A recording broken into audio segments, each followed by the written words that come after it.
Hey legends, this is Magnus. How you doing? In this video, I am doing my the 80 subscriber challenge. I planned for it to be a different video, but likely I wouldn't get out in time, because of the prep needed to do so, and then the recording process. And this video alone is going to be a bit longer. So, uh, thank you for what? Thanks for checking this video out. Sorry. In this video, I am doing my ranking of Marvel Phase 4 in its entirety, from WandaVision all the way to Guardians of the Galaxy Holiday Special. I made this tier list on Tier Maker. So I made my own account and made this one myself. Um, Wanted to do it because whenever I searched it up on Tier Maker, it didn't have the tiers that I wanted, and it didn't have all of the projects. So, if you want to find Tier Maker, I named it up here in the corner. All of Marvel Phase 4, or like I'm pretty sure I named it Marvel Phase 4 ranked, or all of Marvel Phase 4 ranked. So I'll leave a link to it in the description and the comment section if you want to go through and show me what you feel. So I got best of Phase 4, which is likely just going to be one project that I feel is the best this phase had to offer. S tier, which is like really good, like superior. A good number will end up in here likely. A really good. B, it was okay. C, it was alright, but it could have been a bit more better. D, could have been a lot better.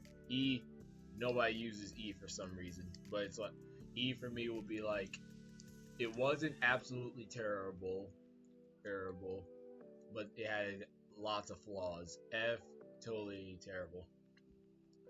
And haven't seen it is if I haven't seen it yet, or if I'll plan on seeing it. So without further ado, since the bulk of this will be, I'll also be saying what I thought about him. Let's get straight into it. Also, for it, just a heads up, spoiler alert for any of these that I have seen. Spoiler alert ahead of time, just in case. I want to avoid hearing it in the comment section like you spoiled something for me. So, starting off, WandaVision. I really liked WandaVision, to be honest. I liked it, but it wasn't the best to me. So I'm gonna put WandaVision in A tier because this show was a great strong start for Phase 4. The concept was good. I was hooked week to week, which is why I personally prefer, like, I can understand like Wanda. I don't really binge watch stuff. I don't really binge watch things. I like watching an episode. For example, right now, the Proud Family, Louder and Prouder. I've been watching it one day at a time, like one episode today, one tomorrow, or so on. I don't, unless I got time to kill. I got time to kill, and I'm really into it. I won't really binge watch something, except for when I was sick a few weeks ago, when I watched the current episodes of Sonic Prime back to back, basically. So one reason why I did, one reason why it's up right here in A and not in S or something like that is like, I just feel like there are projects in here that were better, and I do like what it's set up for the rest of the MCU, like White Vision, which I look forward to seeing in Vision Quest. Photon with Monica Rambeau. I can't wait to see her in the Marvels. Dang it, it set up a lot of other stuff. Sword, set up Sword definitely. So, and I won't forget the X-Men troll that they pulled. Like, oh, I'm a little bit still hurt because I remember that night that I saw Evan. I think I hope I'm saying it right. Evan Peters, Pietro, bro, and my brain went through basically an aneurysm. That looking at first like the X-Men coming in, and then the X-Men in the MCU, X-Men Avengers, and my brain stopped working for a second. Next up, Falcon and the Winter Soldier. I also like this one. I place it over WandaVision honestly because I liked it a bit more. I liked the Flag Smashers idea and going into how life was during the blip, and I wish we got more of that. Um, I forgot, I forget the leader of the Flag Smashers' name, but I have been seeing that actress in a lot of stuff. Honestly, like she was in Rogue One as the Marauders. Um, she was the leader of the Marauder band, and in Solo. And then what else have I seen her in? I've seen her in a few things recently, but Solo was the earliest that I remember seeing that actress. She was good in this, and I like how um, Zemo basically predicted all that was gonna happen with her early on. Um, I like to see Sam Wilson as Captain America now, because it it left a bad taste in my mouth that he gave the shield to the government or gave it back, and I just feel like that was disrespectful because I saw it as Cap literally gave it to Sam as a gift and wanting him to carry on the legacy, and you return it almost. I would feel like Bucky. I would feel disrespected. John Walker is to me was great. The people. Oh, this show and and and She-Hulk. When I get to it, they knew people. They were on like I know the people working on those shows definitely were on almost Star Wars Clone Wars levels of insight when it came how they did with Ahsoka, knowing that people would complain and be angry, toxic about it, and they didn't care. And they didn't care what anybody said. They'd go with it whether they like it or not. And I respect that. And then Bucky's arc about instead like trying to trying to absolve or make up for his life as the Winter Soldier, or instead to make a difference in a positive way instead of instead of how he was doing it previously. And then him telling the old man about how about how he killed his son. It was heartbreaking, but I love how they handled that. So I like the message. I'm and Sharon Carter. Sharon Carter as the power broker was great. I liked that twist. I honestly didn't see it coming till the end. Um, and I'm wondering if her and Valentina are by chance have connections with each other, because it wouldn't be a surprise to me. Loki. Loki goes in S tier. This show was great. This show, I cannot say enough of its praises. It week after week, it left me wanting more. Um, first, I thought it was at first I thought it would be. It did end up being like the mystery villain, like most of the MCU shows. But this one did something different where it showed. First, it showed off Sylvie sooner than I thought they would ever do it, and then they go with the timekeeper twist. Mobius. Hopefully, I'm saying it right. Not Morbius. Mobius. This was a great character. Him, him and Loki's dynamic is great in the show, and Sylvie and Loki is awesome. The three together are very good. I really like it. Um, He Who Remains means the introduction, at least to us, is Kang. Excellent. Basically setting up the groundwork, basically telling you what Kang's deal is, and setting up the idea that this man is dangerous. This man is a big deal. You know, so so Loki goes in S tier. Very great show. Looking forward to season 2. The TVA is a great concept, and I like how it was done, and I like how immediately to prove to you that we're putting away the Infinity Saga.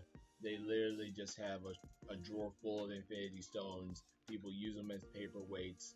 I saw that as great symbolism as to, like, the Infinity Stones were powerful when they were powerful back then, but now there's always something. There's always a bigger fish, and you're going into bigger, deeper, more powerful territory. Black Widow. Black Widow. Okay. Okay. I'm going to put this. Nah, not S. High B. High B. High B. Black Widow was good. I enjoyed Black Widow. Now, for the people who talk about this should have been a Phase 1 movie, I get your argument. I understand it. But literally, you are looking at it in the perspective of now, where Marvel can do almost any story they want, apart from Hulk stories currently. And honestly, I want y'all to, anybody who does go with that argument, I understand, but at the time of Phase 1, when it was happening, so between Iron Man and Avengers, if they put a Black Widow movie in here, especially after Iron Man 2, okay, after Iron Man 2, I think you can get some interest in that, but the only reason I fear is this. Who would have gone, who all would have gone to Black Widow? That's the only reason I bring it up, is because at the time of Phase 1, Marvel had to at least break even with their movies in order to keep going. We have to remember that Phase 1, Marvel was at the was in danger. If Phase 1 failed, it was done. So that's one argument where I'm like, I understand where you're coming from with it. Yes, it's an overdue origin movie, but I appreciate it for what it is. I like the introduction of Red Guardian. I never heard of Red Guardian before this movie, which is another reason why I praise so many Marvel stuff highly, because it introduced me to so many things. And then when I get to Hawkeye, a very similar note. Taskmaster, I was excited to see if it was the typical Taskmaster who he regularly is in the comics and in shows like Ultimate Spider-Man. Seeing that it was dang it, how can I can see the villain's face. I can see him clear as day, but I can't remember his name. His daughter. I thought that was a clever twist, because for the people, like, I'm on the side where I'll take, again, call me what you want. I'll take anything. Okay? So I like how they did the Taskmaster. I like how they did it. And what was my thought? Having it be the main villain's daughter was interesting because, one, of course, the past comes back to bite you, and then showing the villain in an even more evil light. Like, not only did she survive, but you turned her into basically a cyborg assassin. So, and if they do bring a different version of Taskmaster, more like the original one, that'll be interesting to see. Like, natural copy instinct or enhanced skills versus more robotic. So overall, I like this. And I love the introduction of Yelena. What if? What if goes in A? Now I think I'm gonna put it. Oh, okay. Is it higher? Is it? Is it better than Falcon and the Winter Soldier? I think I'll keep it in between because what if I like animated shows and stuff like that, and what if went up my alley as to stuff like questions that I honestly would wonder or ever thought of. This was excellent. So the side stories that were shown, like Captain Carter, especially Black Panther as Star Lord, that to me was a beautiful episode. Well, I almost wanted to cry because that was the last voice work or last work Chadwick Boseman did before he died. Um, and then the overarching story, like with Killmonger, that was great.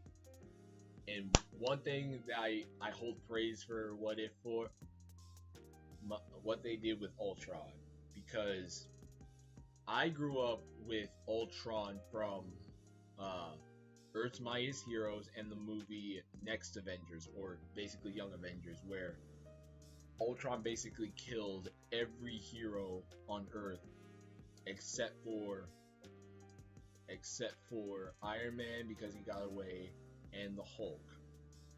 So I am used to the maniacal robot with a scary face, open mouth, and just speaking logic. And I had no problem with how he was portrayed in Age of Ultron, except for his final look, at least his face. Ultron's face in the final battle with his upgrade looked off to me. The first one was fine.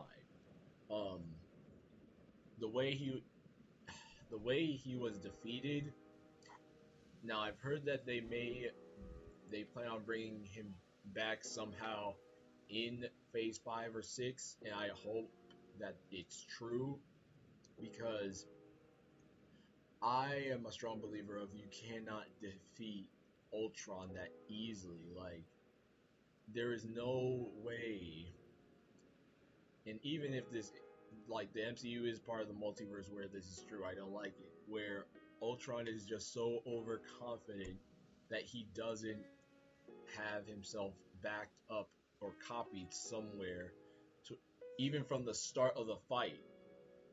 From the start of the fight, for example, when the Avengers first get to Sokovia, that he's not already safe somewhere else. I just feel like he was too smart for something like that. So What If redeemed him so much in my eyes. Redeemed him so much. Next, Shang-Chi and the Legend of the Ten Rings. I'm probably gonna put this in S tier because this was a great film. This was awesome to me. And this was the first movie where I actually questioned, like, is this even a Marvel movie in a good way?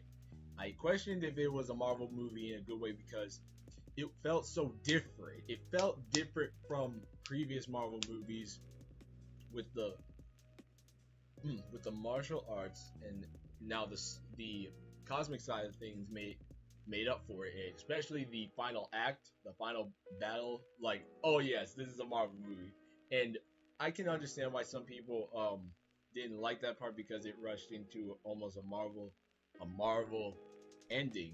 But that was something I loved about it, was that it was so different, but it had the Marvel DNA to where you didn't feel like you were watching something from a different universe or a different studio. And favorite favorite character in that one, definitely Shang-Chi. Favorite character in Loki. Yeah, Loki. Favorite in WandaVision, the Conjured Up Vision. Favorite character in What If? Probably probably Black Panther. Or so T'Challa as Star Lord. Falcon and the Winter Soldier. Favorite would be probably likely Sam. Favorite favorite character in Black Widow.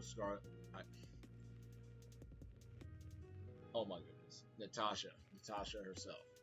So the villain, oh my goodness, Wen Wu was great.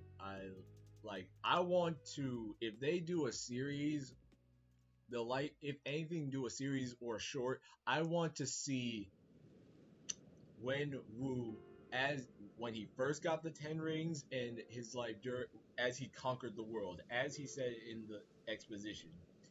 He basically controlled the world, but nobody knew it. I want to see how that happened, and I want to know because the next project even more makes me want to see more from the past. But in general, I like what Shang-Chi set up, and with Ant-Man and the Wasp coming up, many people have connected Kang's rings in his palace to the 10 rings, and I see that, so I wouldn't be surprised if Shang-Chi's these 10 rings are based from Kang because they're not alien based. They're not from cosmic as far as Captain Marvel sees. So I'm thinking this is definitely probably something quantum. So great movie, S tier. Eternals. Eternals. A tier movie. Okay, is it better than Loki? No, I'll put it below Loki, but it goes over Shang-Chi to me because I love this movie. I don't know what people. Okay, I'm not gonna say I don't know what people didn't like about it. I think I do. One, they said the pacing was slow. I can give you that if you are into action off the rep, off the bat action, back to back to back, instantly in your face. Basically, if you're looking for a Michael Bay verse Transformers movie, this is not that. This is not that. It takes its time. It does flashbacks, and the action scenes are few. But with that in mind, I still enjoyed this movie.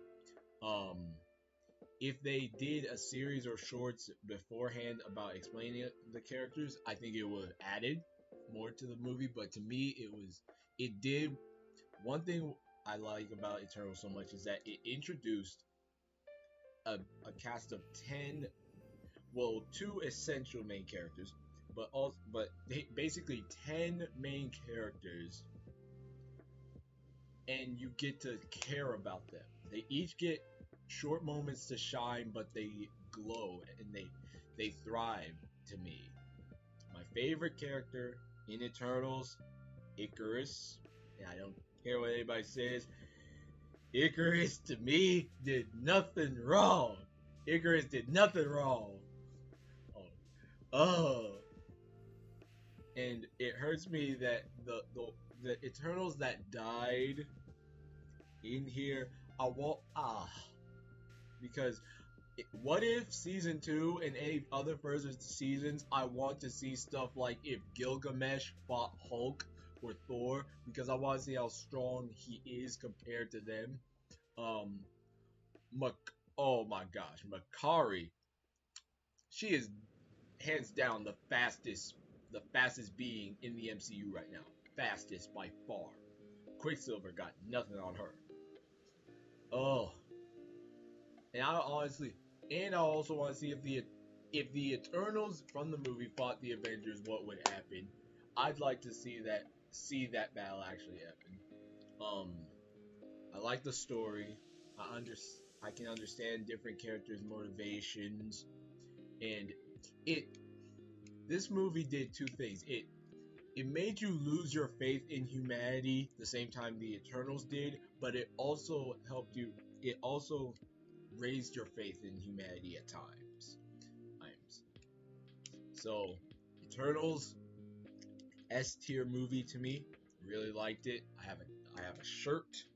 I have a shirt for that and Shang-Chi, honestly. I have shirts for both of these because I wanted to wear a shirt to the movie theater. Hopefully I'm saying shirt right. Hopefully I'm saying it to where you can hear me. Hawkeye. Hawkeye is A tier. A tier. Okay. Is it better than What If?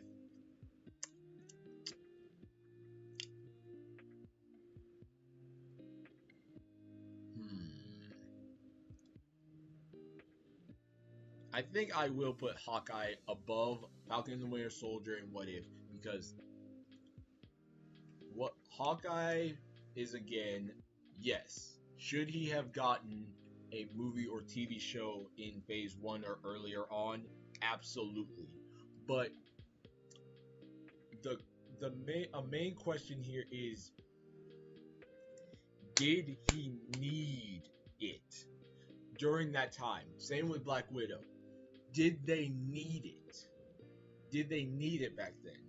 And since we got through the entire Infinity Saga without it, I would almost say no. Because when anyone thinks of the Avengers, you have to admit, in general knowledge, Hawkeye and Black Widow are the last ones that you think of. You think of basically every other the main Avengers before you think of Hawkeye and Black Widow. Just be honest. It's, at least in the general public. And then when it comes to the argument of Marvel versus DC or the Justice League versus the Avengers, you already exclude Black Widow, Hawkeye, almost Captain America, because they're normal people against basic gods. Now, I loved Hawkeye because one, the wholesomeness of this show was great.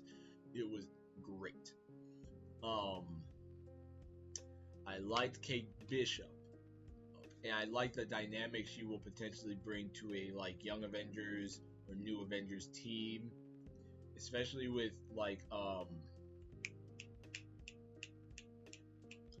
oh darn it, the okay, Patriot, who he's going to be, the grandson, so Patriot, and the other kid Avengers that will come.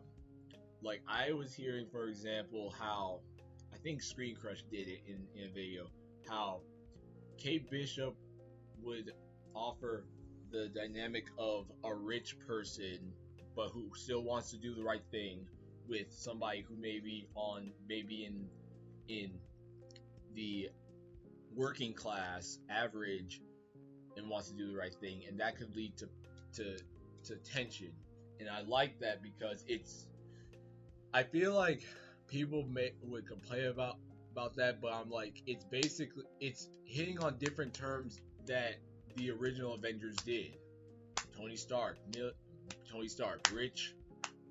rich, kind of spoiled billionaire, versus Captain America, a common man, a common every guy on the street, two different uprisings, different living styles, and personalities clashing together. So I liked it. Clint Barton in this was excellent. Clint was great. Rogers the musical was a delight.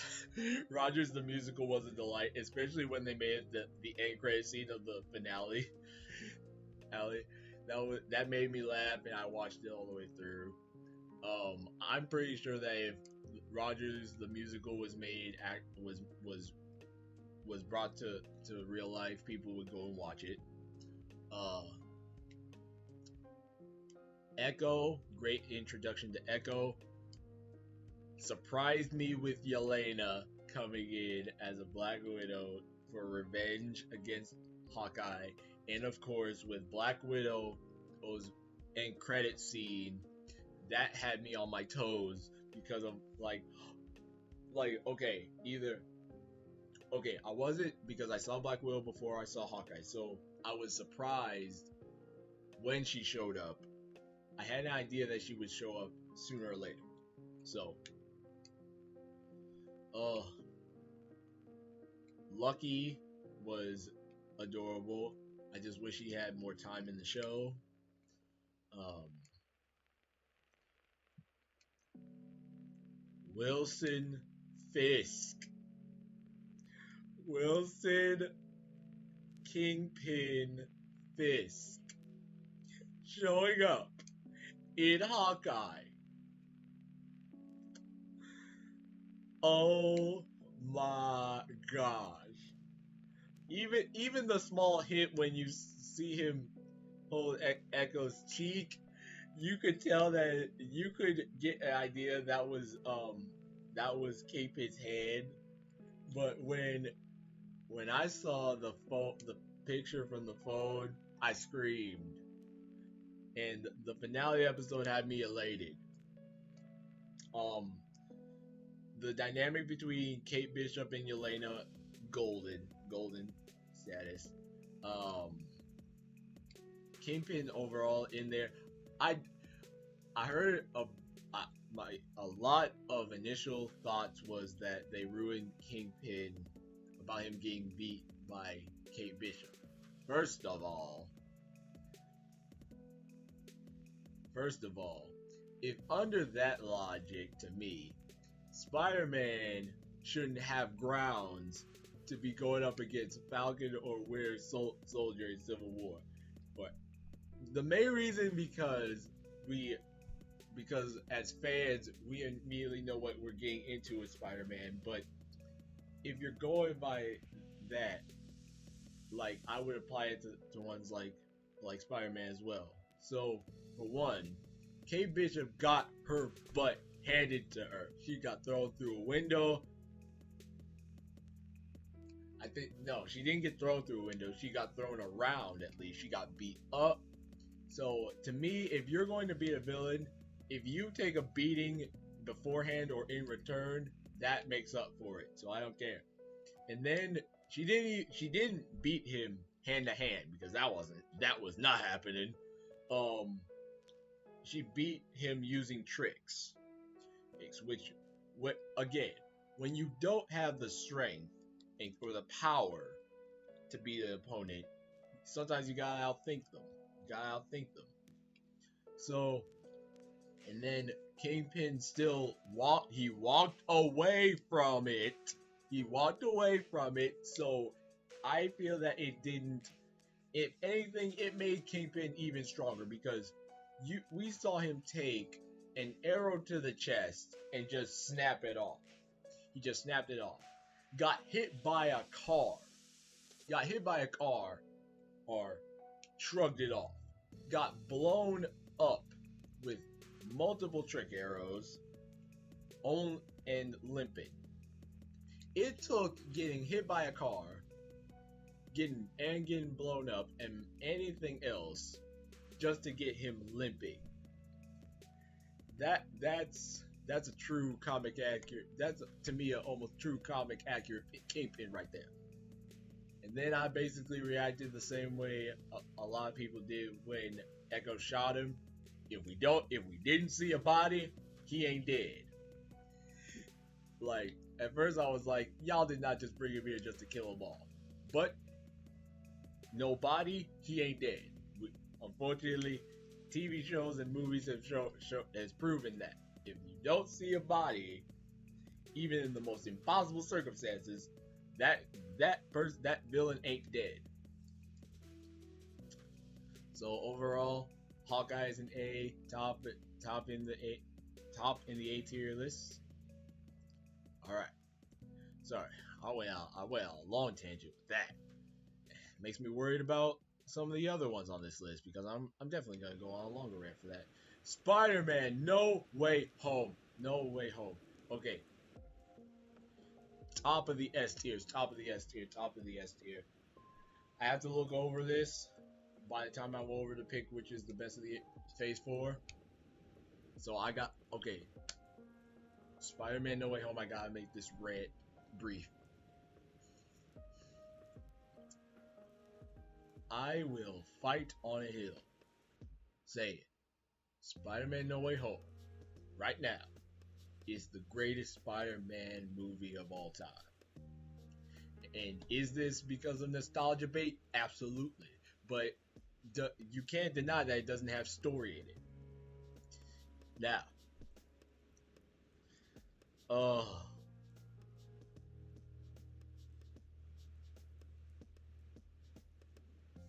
as in my previous videos where I reacted to the trailers, I went into it thinking it was basically an on and off idea in my mind that Andrew and Toby would come back. It was an on and off idea. Yes, the evidence was all over the wall with the villains at least, but I was more oblivious, willingly. My story is much like everyone else. I was in full theater, watching in Super EMAX with my siblings when Ned opened that first portal. I recognized immediately the eyes on that spider suit. I recognized it immediately and knew that wasn't Tom Holland. My theater erupted in joy seeing Amazing Spider-Man and Andrew Garfield taking off his mask.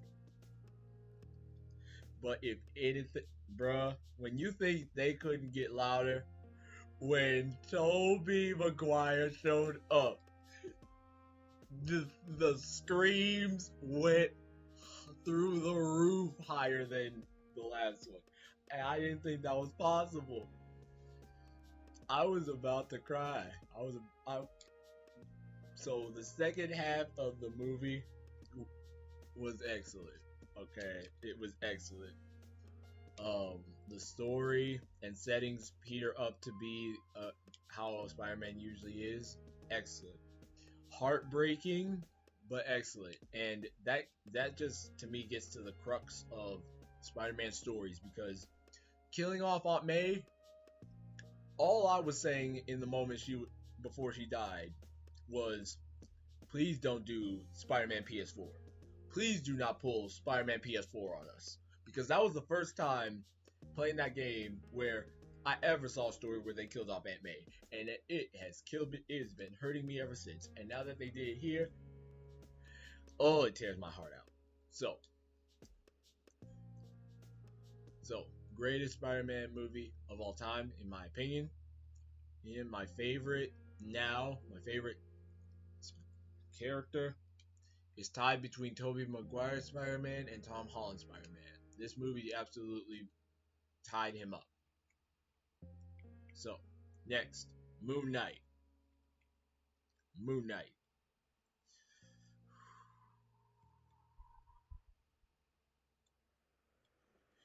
Okay, low A tier. This show was excellent. It had me on my heels, scared, asking questions throughout. Oh, and a bunch of these episodes seemed that they carried like at least a formula that you could see when you watch them together. Because especially on the fifth the fifth or fourth episode, there was always something in these that made you scream or shout, something that surprised you. And Moon Knight was no exception. I was questioning like what was real and what was fake. Questioning what, like the time of day, questioning basically everything I knew. Um, Moon Knight himself was great. Mr. Knight, epic. My favorite character, Steven. Steven is my favorite. Um, Mark is awesome. Mark is a kick butt hero. Um, Jake Lockley, his true appearance at the end, and definitely worth it. Conchu, beautiful. I see, and I understand why like they didn't have many CGI battles except at the end, and they saved it for Conchu because I do not remember a single scene with Conchu where he now, let alone, I don't really know what bad CG looks like, but to me, Khonshu looked realistic. He looked great every time he was on screen. There was never a time where he looked off, in my eyes. Um, so Moon Knight was a great series. He's, oh, I look forward. I hope there is a season 2. I hope there's a season 2. And okay, the Amit and dang it, Ethan Hawke's character. I liked it. I liked it. I liked it a lot. And this will be more of a. This could be more of a hot take, but as far as the theme of the show goes, I find it hard to decide on which side to be on, whether it be Conchu's side of justice versus Amit's side of justice, because I understand what Amit is getting at. I understand it, but then like Steven's argument at the start of the season, but then with Conchu, it's like it's not even justice; it's vengeance. It's being a vigilante. All right, so Doctor Strange Multiverse of Madness. Haven't seen it. Haven't seen it. Just gonna be real with y'all. Um, let me just get. Nah. I'm gonna keep it the way I have it right now. Miss Marvel. Miss Marvel.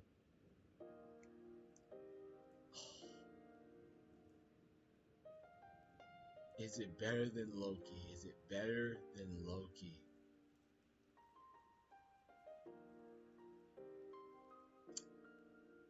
I'll put it. Is it better than Eternals? Is it better than Eternals? Dang it. Is it better than Shang-Chi? I'll put it here. I'll put Ms. Marvel higher than Moon Knight because as far as the TV shows go,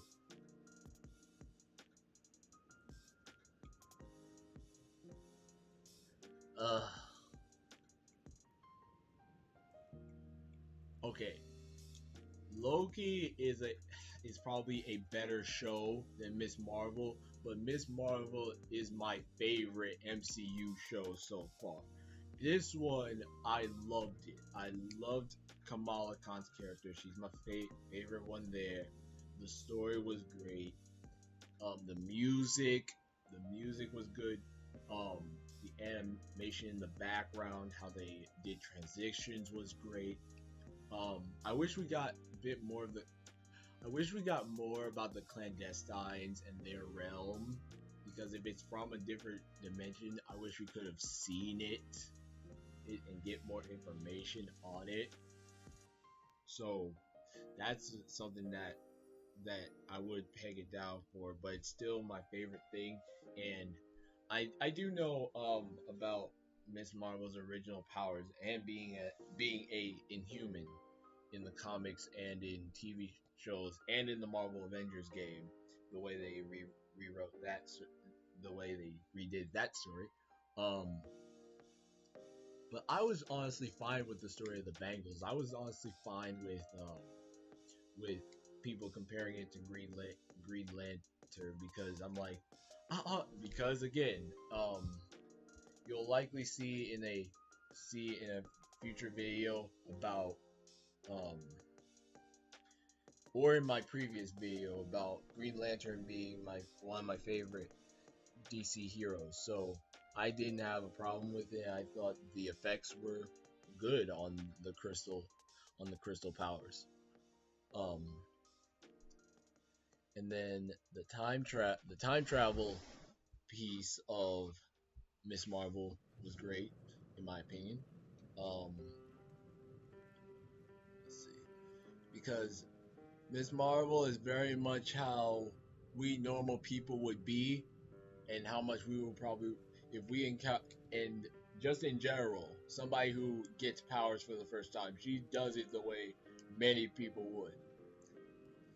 And then the end credit scene, both end credit scenes. First,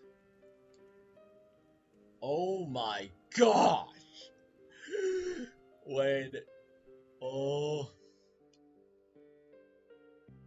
oh y'all know what I'm talking about. Sorry, but when I heard mutation, I scream again. This happens often with certain shows because this happened with the Bad Batch first season and stuff like that. I screamed. I screamed when dang it. How do I forget his name? Oh my gosh, I'm stupid right now.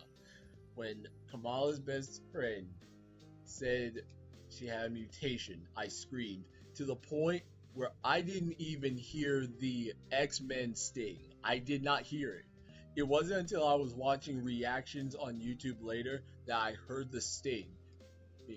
And I'm currently, because I'm now currently watching the X-Men show on Disney Plus, I understand it, and I see why people love that show and the theme, because to me so far it's great.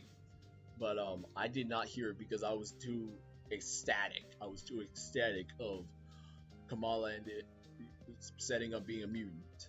And then the second end credit scene with at first I thought it was the like her mutation or so, basically manifested and she turned into Carol Danvers like she would do in the comics, but finding out that that's actually Carol Danvers and that it transported them, made them switch places. One, that tells me that likely Carol had the second bangle because we have to remember that there are two of them. So she likely had the other bangle when Kamala was switched places. And since I don't think we saw one in her hands or anything when she came back to Earth. Something tells me that in the Marvels we might see Kamala with both bangles and see how powerful it makes her. So, Miss Marvel, favorite MCU show. Oh, there is better stuff, but this is my personal favorite. Thor: Love and Thunder. Thor: Love and Thunder. Entertaining as heck. I do not care what anyone says. It's better than. Yes, I will say it. It's better than Black Widow. It's better than Black Widow in my opinion. Now, is it better than WandaVision? Yes, in my mind. Is it better than What If? Is it better than... I'll put it right here. Yeah. Once I get to What If and all word like, nah, it ain't better than that. But, I just enjoyed Thor: Love and Thunder more. I enjoyed the comedy so much. Gore the God Butcher, I wish the screen time he did have, Christian Bale was beautiful. Christian Bale was beautiful in this movie. He was great. And I've been like watching scenes with him. Like I feel Gore is such a great villain.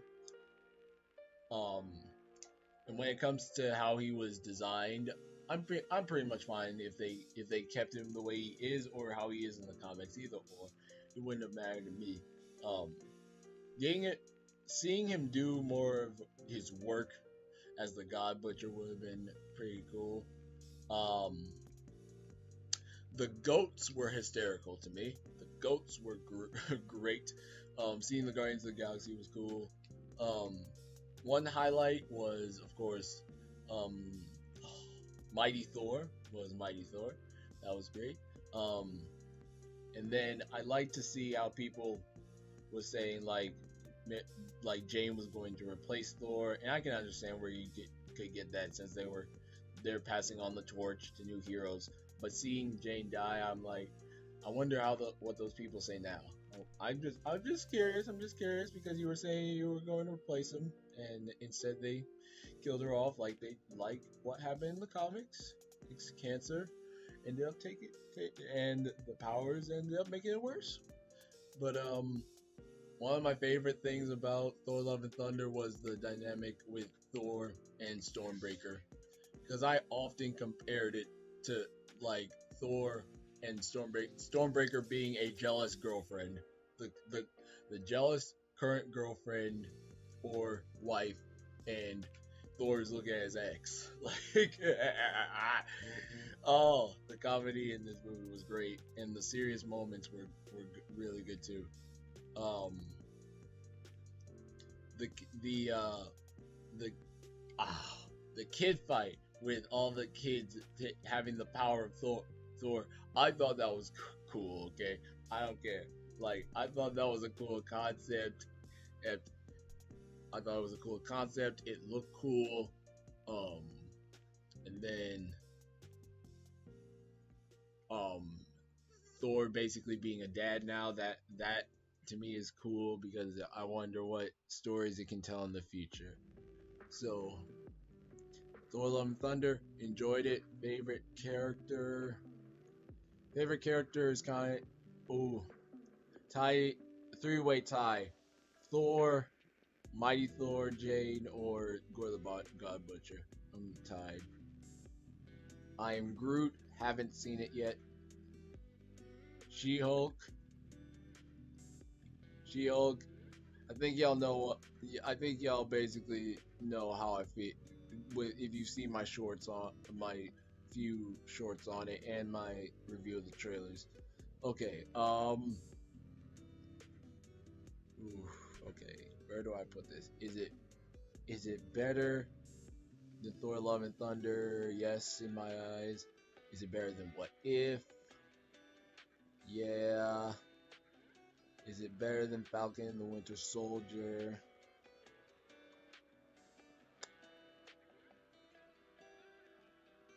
It.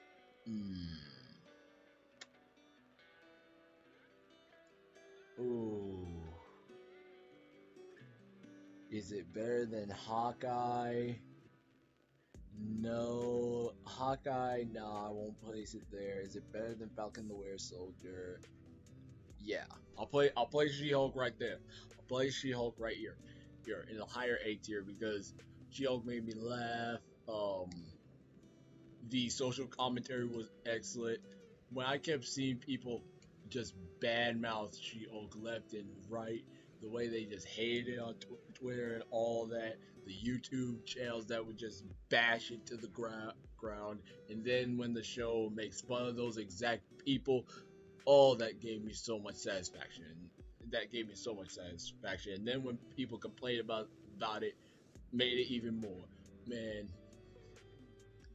oh, She-Hulk, She-Hulk's social commentary and fourth wall breaks to me were great, and the finale, um, fourth wall break to me was the greatest, was the greatest fourth wall break I've ever seen so far in my life, because I literally thought that I accidentally sat on the remote or something when the Disney Plus menu came up, because I I accidentally press buttons on my remote all the time. So that caught me off guard. Alright. So, and the ending was great. I liked how it did something different from what the previous shows always did. Um, let's see. What am I thinking? Daredevil. Excellent episode. Oh my gosh. Um, what they did with Abomination, I liked it. Um, making it more like a medium, like he's I could understand if he was more of a liar, like trying to fake it, But I can honestly understand why you would like if you're stuck in. You have two options if you're in. You almost have two options when you're in prison and stuff. You can either resent and keep that thing bottled up, or you could try and get over it and stuff like that. And I, either way, if he was full on bad guy, I in the end, or the way that they did, I'd be fine either one. Wong was good. Wong was a good cameo. Um, let me think. Blonsky being freed by Wong at the very end of the show. I like how they set it up for him to be free. Um, Hulk, the storyline they did with Hulk had me asking questions that I was hoping. Okay, I honestly wanted them to wait until. I honestly wanted them to set us up with the two episodes and then not really touch on it for the rest of the show, even to the end. Like, don't address it until the whatever next movie you had to address what happened with Hulk. But how they did it here, I am just so fine with it. The introduction of Scar, just fine. Just fine. I'm fine with it. I like how he looks. I want to. I can't wait to see Scar in action. But it was great for the introduction to be in such a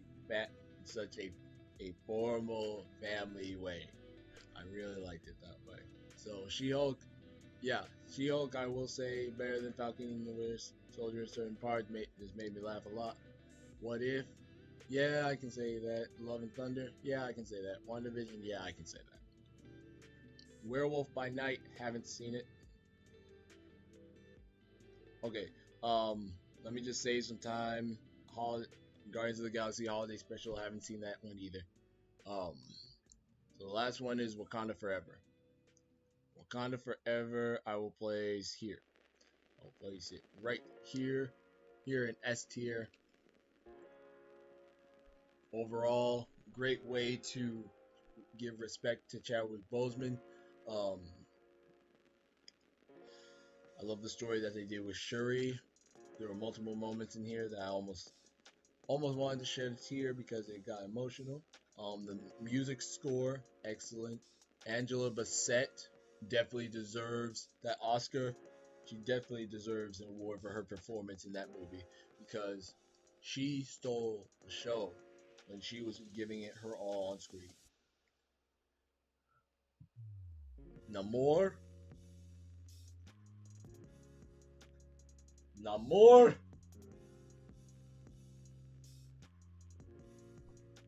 So far, apart from maybe Kang, definitely with Ant-Man and the Wasp: Quantumania, he'll probably take the cake. But Namor, easily my favorite, easily my most favorite villain of Marvel the of the multiverse saga. Namor, I did not want him to die. He was amazing. He meant business. He meant business. And I love how slick he would be with it. Like first he would just say like we can help each other. He'd be smooth talking to Shuri. And then the very next word he says, if you try anything, I will kill you. I will kill you right here and now. He means it. And he means it. Oh. And then Nakia saving Shuri, I'm like, fine, but I'm like, you just basically started a war. You just incited war. Because there ain't no way Namor is gonna let that happen sitting down. Okoye, great story in this. Great story. Her being fired from the Dora Milaje hurt me and came as a shock. But when Angela Bassett referenced the first movie, oh man, that hit me right in the heart. That felt like a vibranium spear to the heart. And just to briefly touch on She-Hulk's villain. Just briefly. I had no problem with with ah Todd with Todd and Todd Hulk King and basically Marvel's version of Dark Side of Reddit. I ain't got no problem with it. Like I like how ugly Todd looked because they said it at the how they said at the start, like the how the Banner family regulates gamma radiation through their blood differently. So when somebody who doesn't have that takes it, I would feel like yeah they would look something like that because why would you look more like a just an enlarged better human if this family of people if this specific bloodline can regulate gamma radiation through them um, to make them get that way to look normal, why would if you did it with another person that basically throws Hulk's line completely out the window. It throws the logic out the window in my eyes.